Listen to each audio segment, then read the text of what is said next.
Hello दोस्तों। तो कैसे हैं आप लोग? उम्मीद करता हूँ अच्छे होंगे। काफ़ी दिनों बाद आपके लिए एक हॉरर कहानी लेके आया हूँ। उम्मीद करता हूँ आप लोग सपोर्ट ज़रूर करेंगे। सपोर्ट करने के लिए सब्सक्राइब करना बिल्कुल ना भूलें।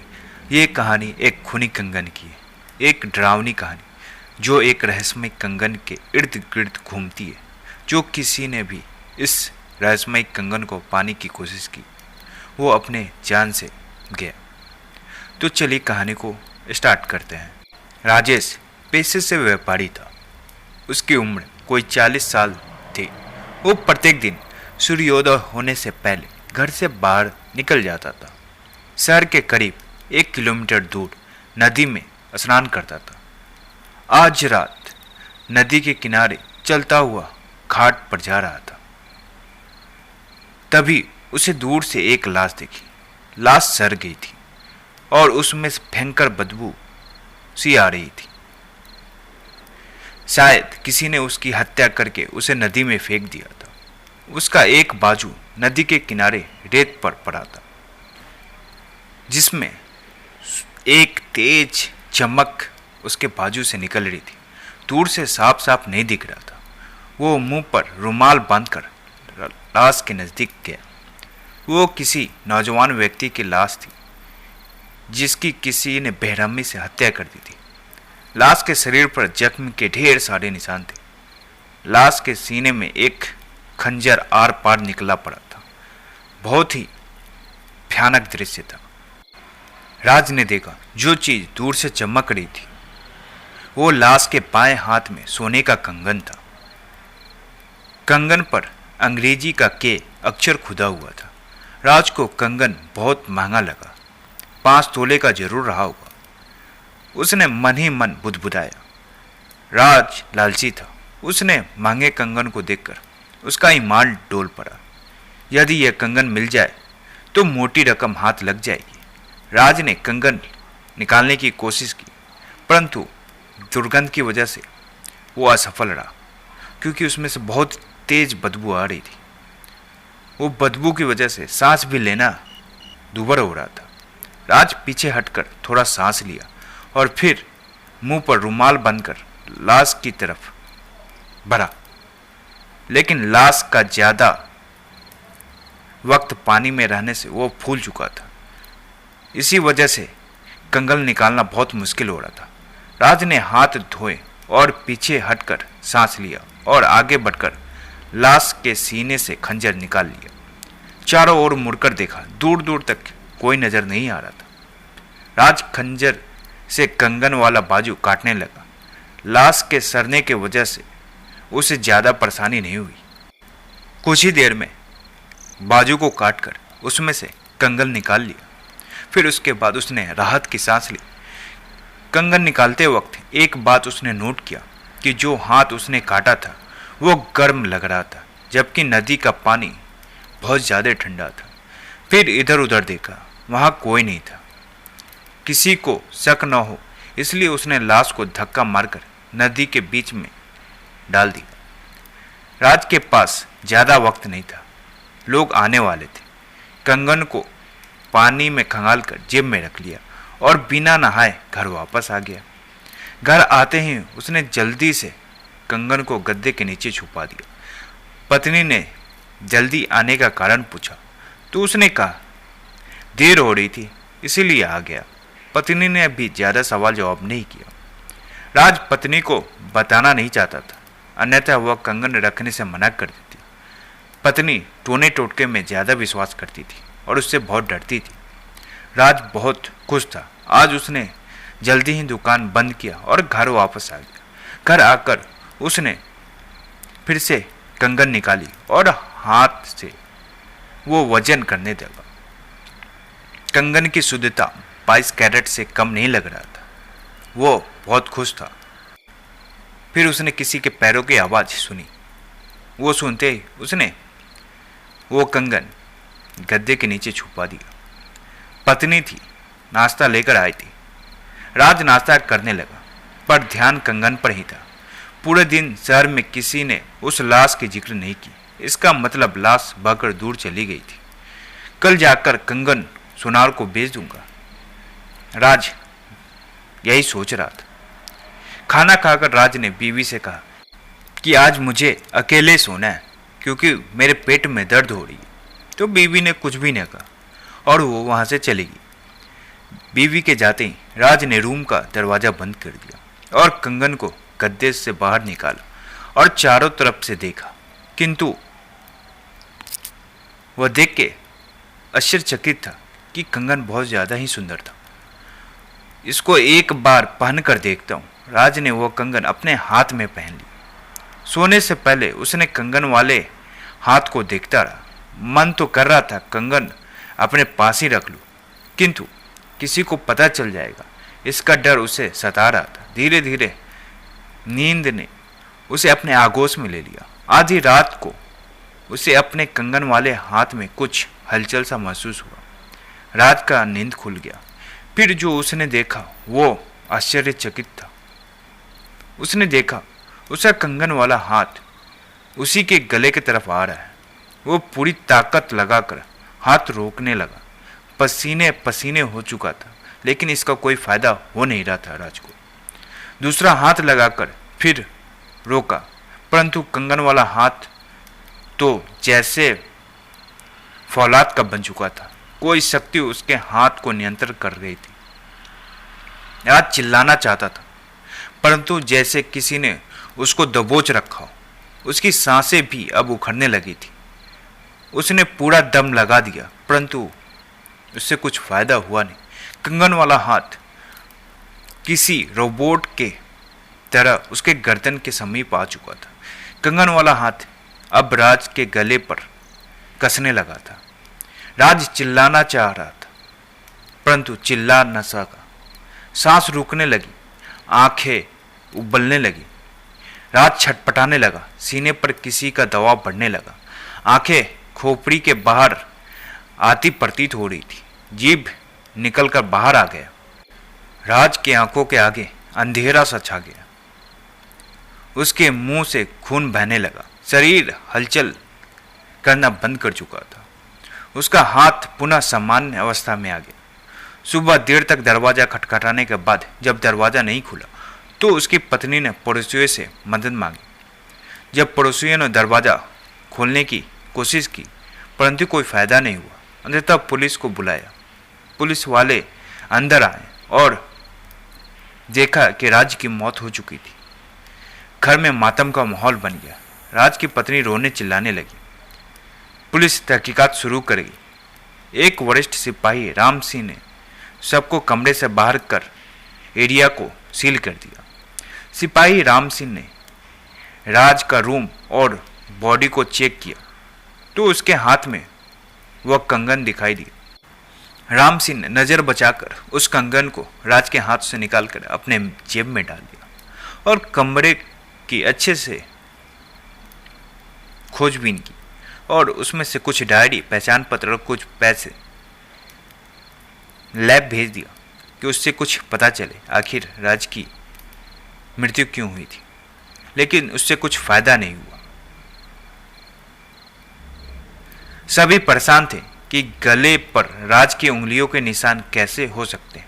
पुलिस ने लाश को पोस्टमार्टम के लिए भेज दिया। कोई व्यक्ति अपनी हत्या क्यों करेगा, वो भी बिना किसी कारण।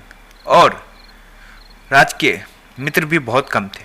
उसने कुछ भी बताने से मना कर दिया। कोई दुश्मन भी चिन्हित नहीं हुआ।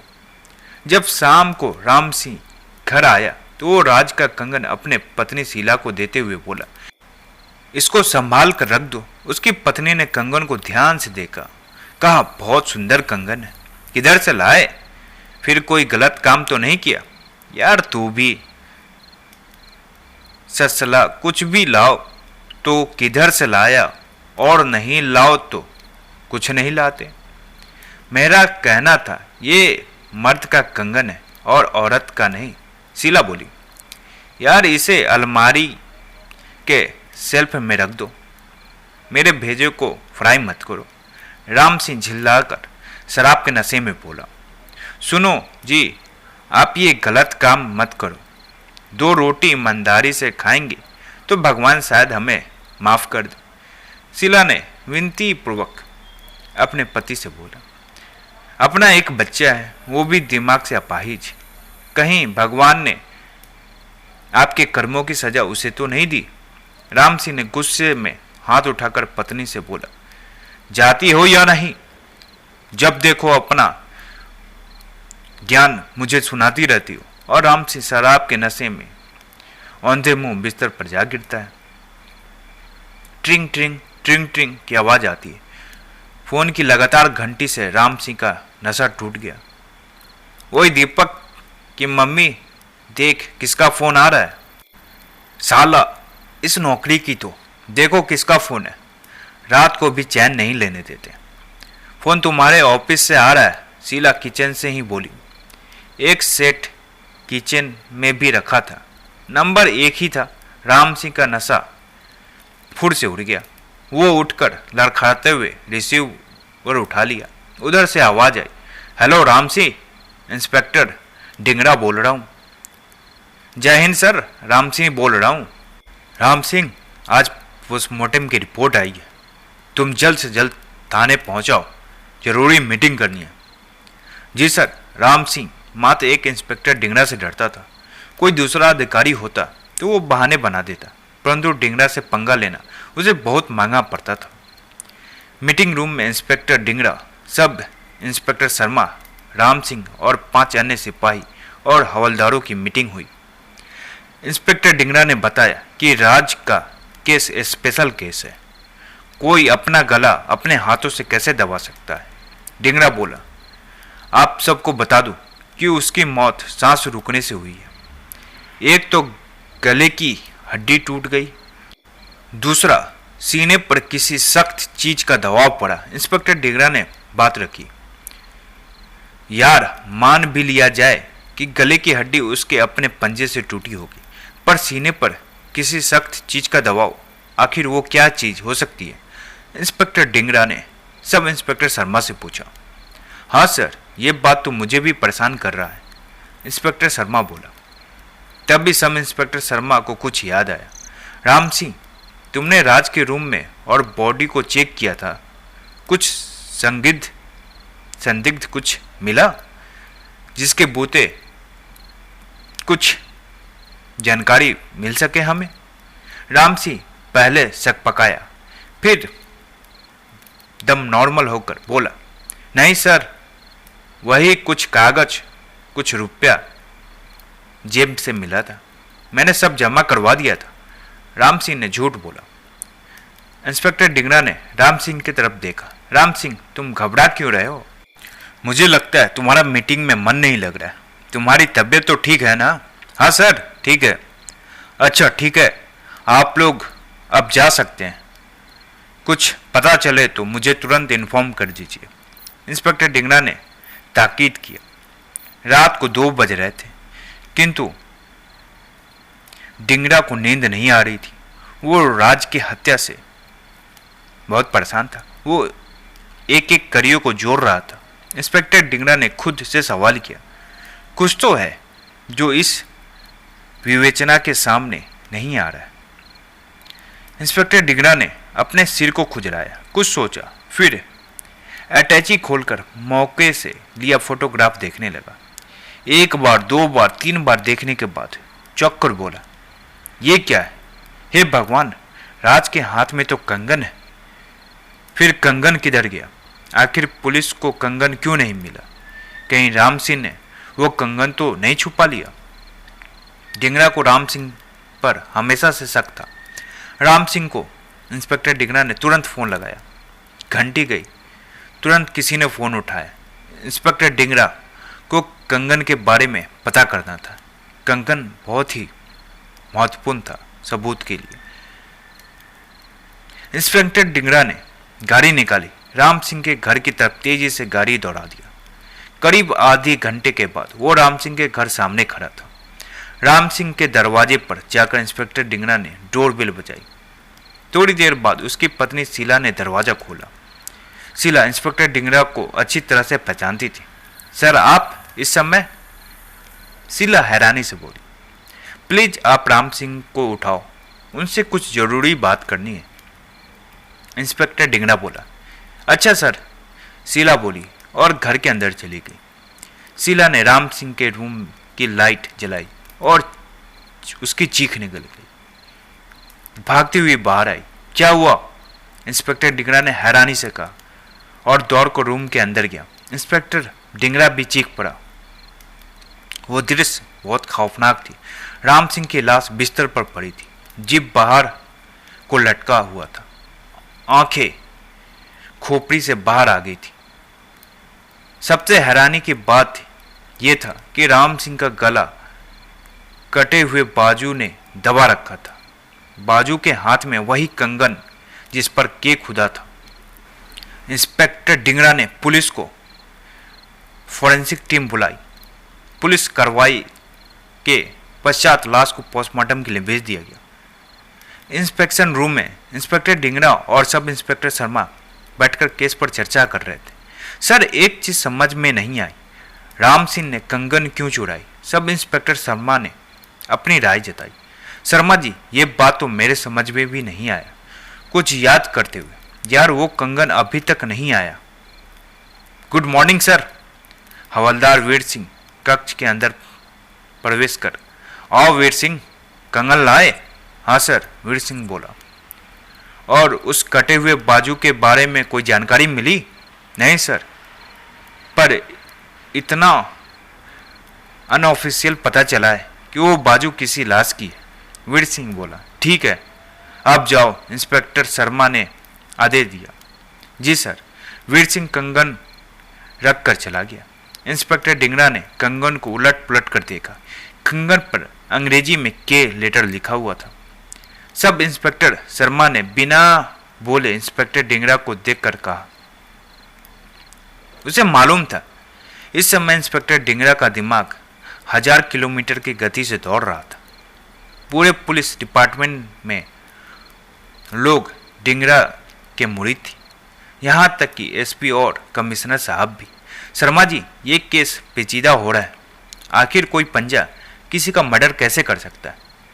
सर, आज से कुछ महीनों पहले एक लाश मिली थी जिसका बाजू कटा था। पेपर में पढ़ा था। सब इंस्पेक्टर शर्मा कुछ याद करते हुए बोला।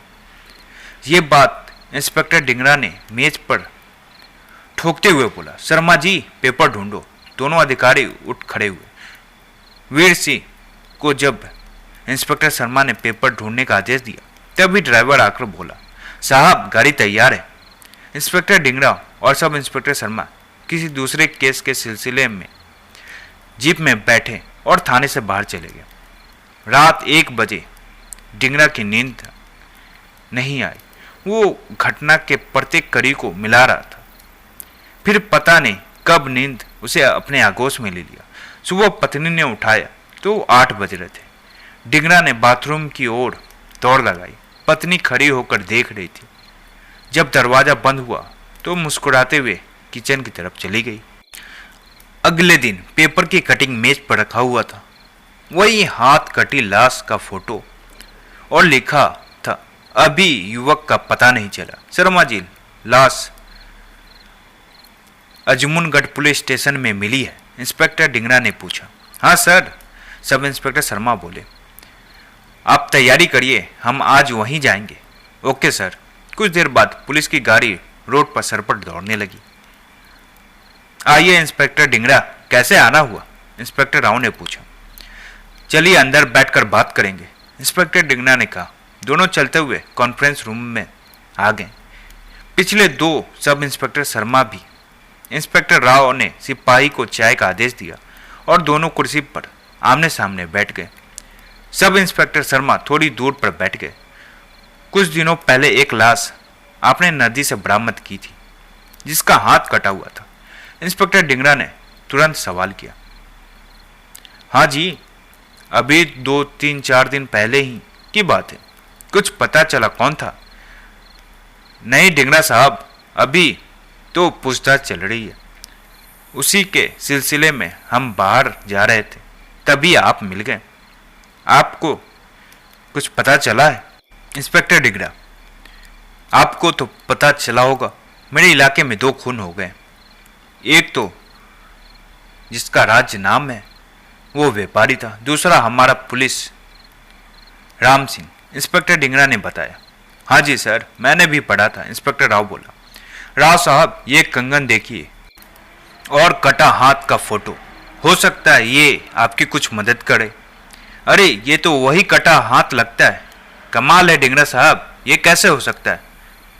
इंस्पेक्टर राव ने तकरीबन चिल्लाने की हालत में हैरानी से पूछा। ये कंगन राज के हाथ में था और ये कंगन राम सिंह के हत्यारे हाथ में। इंस्पेक्टर डिंगरा ने एक सांस में अपनी बात रखी। यानी इस कंगन का कोई हत्या के साथ जरूर कनेक्शन है। हम पुलिस वालों को भूत प्रेत पर विश्वास नहीं करना सिखाया जाता, परंतु सत्य को झुठलाया भी नहीं जा सकता। आखिर एक कटा हाथ किसी का गला कैसे दबा सकता है? इंस्पेक्टर राव बोला। हाँ राव साहब, देखिए क्या निकलता है। हमने अभी विकल्प खुले रखे। इंस्पेक्टर राव डिंगरा के चेहरे पर एक नज़र जमाए हुए था, जैसे कुछ ढूंढ रहा हो। कुछ लाश का फोटोग्राफ और सबूत लेकर इंस्पेक्टर डिंगरा ने विदा लिया और थाने के बाहर आ गए। ड्राइवर ने गाड़ी चालू कर गेट की तरफ मोड़ लिया। दोनों चलते हुए गेट तक आ गए। इसका मतलब ये हुआ शर्मा जी, लाश अब बहते हुए अपने शहर को आई थी। राज ने लाश का हाथ काटकर कंगन निकाला और लाश पानी में बहा दिया। इंस्पेक्टर डिंगरा बोला। जी sir. Sub inspector Sharma inspector Dhingra की बातों में हाँ मिलाते हुए बोला। दोनों अफसर के बैठते ही ड्राइवर ने गाड़ी दौड़ा दिया। पूरे रास्ते किसी ने बात नहीं की। इंस्पेक्टर डिंगरा आंखें मूंदे हुआ था, जो शायद थकान और नींद की वजह थी। इंस्पेक्टर डिंगरा ने शाम होने के कारण कंगन को थाने में जमा कराया और घर आ गए। अगले सुबह हवलदार वीर सिंह को लेकर नदी के पास पहुंचा, जहां लोग नहाते थे। पूछताछ में किसी ने भी लाश को देखने से मना कर दिया। वीर सिंह ने इंस्पेक्टर डिंगरा से कहा, साहब कुछ बोलूं? राम सिंह जैसे लोग अपने डिपार्टमेंट में बदनुमा दाग है। पूरे शहर में उसकी चर्चा हो रही है। लोग हमारे नाम पर थूक रहे हैं। वीर सिंह मायूसी और गुस्से से बोला, तुम्हारी बात कुछ हद तक ठीक है, परंतु हम करप्शन को पूरी तरह खत्म नहीं कर सकते।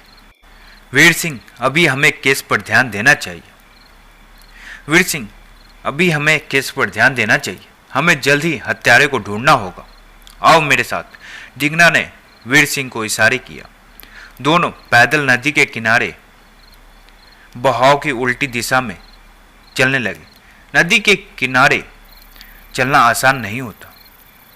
उबड़ खाबड़ और नुकीली जंगली लाश के हड्डी और बिच्छू, ये सब काटने का डर होता है। वीर सिंह अब थक गया था, किंतु डिंगरा के चेहरे पर अलग ही तेज था। पता नहीं किस मिट्टी का बना था। तकरीबन 5 किलोमीटर आगे चलने पर उन्हें एक शराब की खाली बोतल और सिगरेट के टुकड़े मिले। पास ही में एक रिंग पड़ा था, जिस पर अंग्रेजी में के खुदा था। कुछ फल के टुकड़े भी थे। पॉलीथिन में रखा था, जो सड़ गया था। वीर सिंह ने दस्ताने पहने और सभी चीजों को उठाया, क्योंकि सबूत के रूप में वो काम आने वाले थे। यानी किसी ने यहाँ पार्टी किया था कि रिंग उसी व्यक्ति का है जिसकी हत्या हुई थी। वीर सिंह ने बोला। लगता तो यही है, डिंगरा बोला। अब दोनों नदी के किनारे रोड पर आ गए। पूछताछ करना चालू कर दिया, परंतु किसी ने भी रिंग और कंगन पहचानने से मना कर दिया। हताश होकर इंस्पेक्टर डिंगरा ने गाड़ी मंगा लिया और लौटने लगे। तभी एक लड़का दौड़कर उनके गाड़ी के पास आया और बोला, साहब 2-4 दिन पहले रात को एक आदमी नदी के किनारे से भागकर आ रहा था। वो बहुत घबराया हुआ था। जब मैंने वजह पूछा तो उसने बोला वो मर गया। मैंने पूछा कौन, तो वो कुछ नहीं बोला और भागता हुआ अंदर कॉलोनी में चला गया। क्या? इंस्पेक्टर डिंगरा के साथ वीर सिंह भी हैरान रह गए। इंस्पेक्टर डिंगरा ने लड़के से पूछा, कौन था वो? क्या तुम उसे जानते हो? नहीं सर।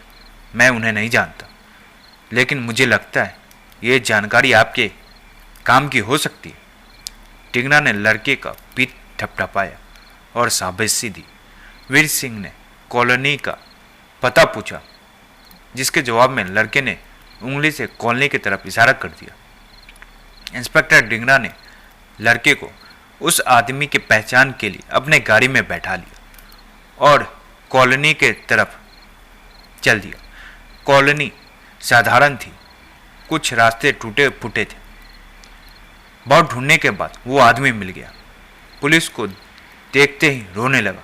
साहब, हमने नहीं मारा उसे, उसने ही अपने आप को चाकू मारा और नदी में कूद गया। किसने चाकू मारा? इंस्पेक्टर टिंगरा ने पूछा। साहब, रमेश ने। आदमी और तेज से रोने लगा। रमेश कौन था? टिंगरा का प्रश्न। सर, मेरा दोस्त था रमेश। आदमी फिर रोने लगा। उसने अपने आप को चाकू कैसे मारा? टिंगरा ने सख्त लहजे में पूछा। लड़का बताने लगा। सर, मैं वो वाकया कैसे भूल सकता हूँ। उस दिन मेरा बर्थडे था। दोस्तों ने मुझे दारू की पार्टी मांगी थी। घर पर पी नहीं सकते थे, इसलिए हम लोग छुपकर नदी किनारे दारू पी रहे थे। रमेश बोला, यार, मुझे यह बात तेरे चचा चाची से तुम्हारे संबंध अब कैसे हैं?